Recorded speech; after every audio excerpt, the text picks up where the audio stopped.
Hi everyone, it's Beata from BA English Coaching and welcome to our next lesson. Today we will learn about the difference between action and state verbs. Action is a big word. Knowledge is power, as we know, but without action is meaningless. So that's why all my lessons are interactive. If you want to become fluent, you need to become action takers. Moreover, action creates clarity. So it's step by step, action by action towards our desired destination. Okay? During the lesson, I will ask you to pause the video and answer some questions. All my lessons are meaning focused.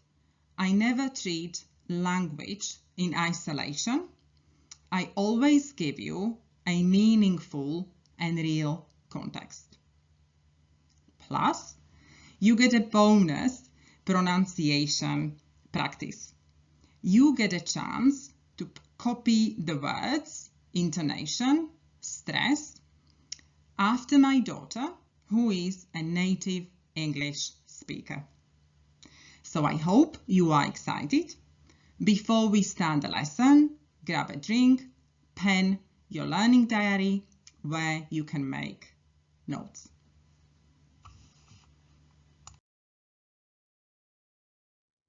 So first things first. What are verbs? Verbs are words used to describe a physical action. For example, jump, eat, drive, talk, fly, watch, break. Or mental states. Guess, believe, think, love, and hate. The context today is how smells can affect our mood and health. I hope it gives real communicative value to the language I teach today. Try this exercise to test your grammar first.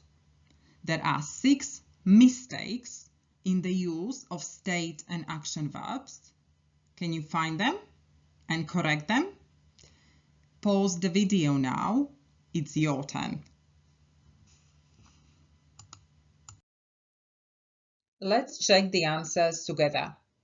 You can always pause the video after and read the text aloud to practice pronunciation and intonation. Not a very good day. I feel depressed and I've got a headache. I need to do something to change my mood and get rid of this pain. I read an article on how smells can affect mood and health. So, at the moment, I'm smelling an orange for the depression and an apple for the headache. They smell nice, but I don't think that I notice a difference in how I feel. I think I prefer to eat something when I feel down. A hot chocolate sounds pretty good right now, but I worry that I weigh too much. It seems there are no easy solutions. How did you do with that exercise? Was it easy? Do you think that smells can actually affect our mood? Well, in my case, coffee, just the smell of it, definitely improves my mood. Let me know in the comments below. But before you do, I've got 3 questions for you. Many verbs describe states or situations. These verbs are called. Second question. State verbs cannot usually be continuous. I don't know. Do you? And number 3. Some verbs can have state and action meaning. Really? Pause the video and have a think. So let's check the answers together. Many verbs describe states or situations. These verbs are called state. A state means something staying the same. For example, London is in England. I have a dog. I love teaching. An action means something is happening. The word itself, okay, refers to it. So, for example, I'm talking, we are learning English, I am drinking coffee, the sun is shining. Second question and answer. State verbs cannot usually be continuous. And the answer is yes, it is true. So we use simple tenses for these states. So we don't say, I am not thinking that I notice a difference. You need to say, I don't think, because it refers to a state. I am needing to do something. I need. I am preferring. No, it's a state verb. You need simple tense. I prefer. I am weighing too much. No, I weigh. And that's why we say, I love you. I understand. I want. Because all these verbs refer to states.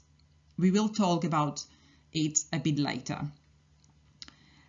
So please just remember this, because then it will all click when we learn about present perfect tenses in my next lessons. Okay, it will all then make sense.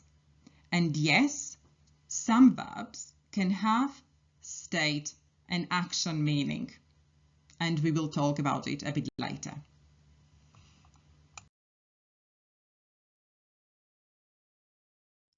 Let's have a closer look at state verbs. So yes, some of them describe mental states. For example, know and remember. I know you. Oh, I remember that. Okay, so it doesn't matter. We are talking about now because they refer to states. They are used in simple. We use simple tense for them. Some of them describe measurements. For example, weigh. I worry, I weigh too much. Some of them describe emotions.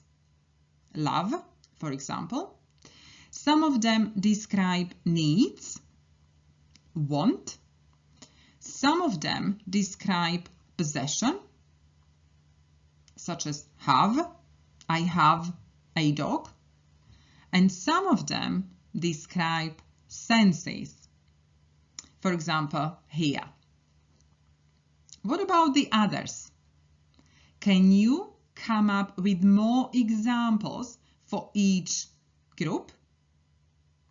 Pause the video now. And honestly, don't rely on me telling you. It's all about you and your learning and your progress. So take action. So let's have a look what I've got. So for mental states, believe, think, but the meaning is believe. I will explain later why. Understand, suppose, and imagine, for example. For measurements, contain and cost. For emotions, like and hate. For needs, I've got need and prefer. For possession, own, possess, and belong.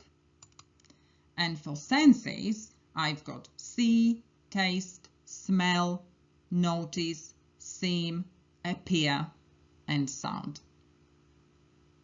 So just remember that all these verbs cannot usually be continuous.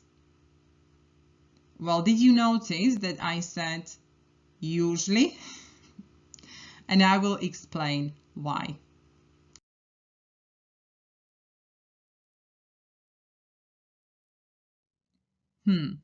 A number of verbs can refer to states or actions depending on the context.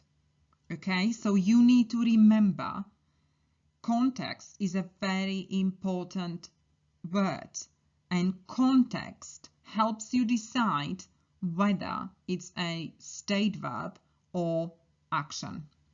But don't panic, there's not many of them, there's only 6. Think, taste, look, weigh, have, and smell.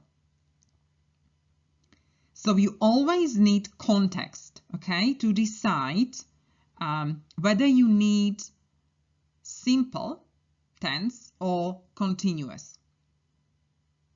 So for example, I think it's a good idea. Wait, I'm thinking.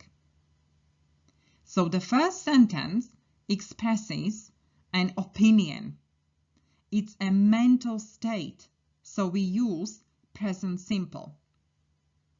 In the second example, the speaker is actively processing thoughts about something. It is an action in progress, so we use present continuous. Some other examples are: the soup tastes delicious. It is a state verb. But I am tasting the soup. In this case, it refers to physical action.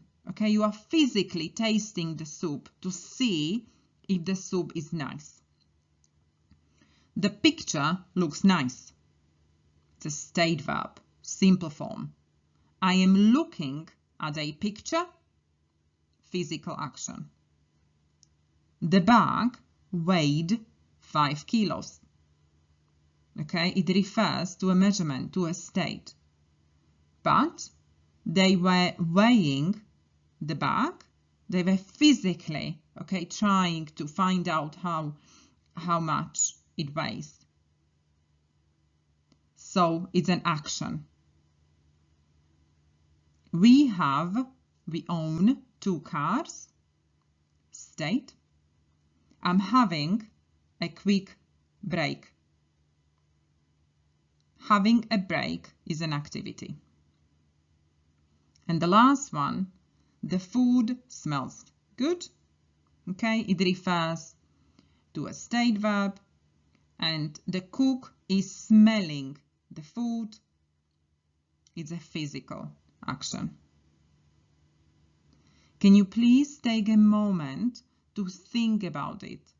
And as I said earlier, all this will have more sense and will fall into place when we are learning about the present and past perfect tenses. I hope you found this lesson enjoyable and valuable, and it's given you more clarity about the difference between action and state verbs. Let me know in the comments below or write me an email. Please like it and subscribe. Some homework ideas: study units from the English grammar in use, and definitely memorize the state verbs.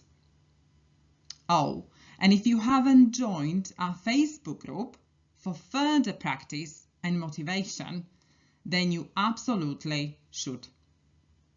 So don't be the same, be better every day.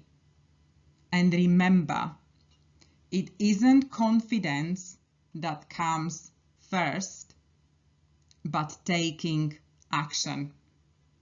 And believe me, I know it is true.